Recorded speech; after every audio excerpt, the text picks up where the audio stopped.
in this bit, I wanted to move away from that disastrous military defeat that Dunkirk was, which did involve the death of thousands and thousands and thousands of men, to what was called the miracle of Dunkirk. And it was a miracle that somehow the British, with the help of not just the Navy but civilians on their little ships coming over and ferrying men to and fro from the beaches to the big ships, somehow they rescued 350,000 men who would have been either killed or captured by the Nazis, and they went on to form the body of the army that then went to defeat the Nazis later on in the Second World War, and that was a miracle. And I just wanted to read that bit of the book, because although it doesn't go well for my character in the book, he did survive,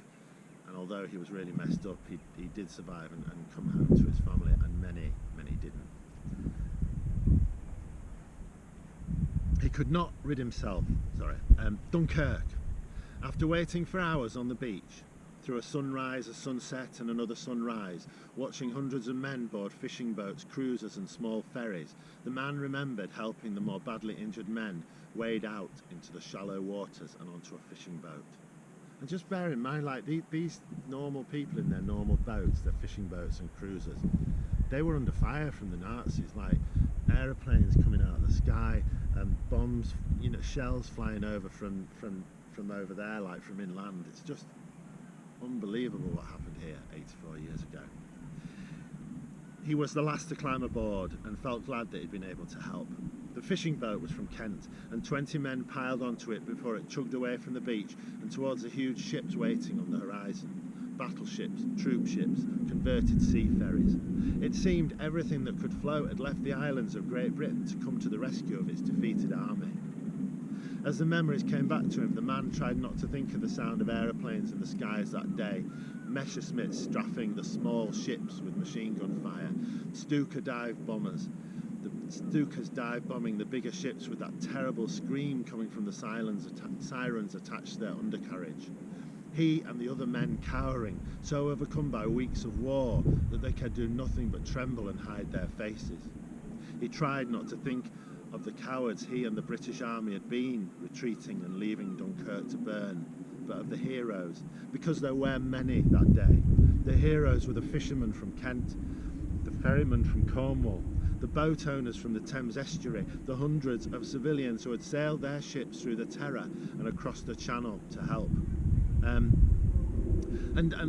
that's what happens to him, and he does get home. There's one, I've just got to grab something off camera.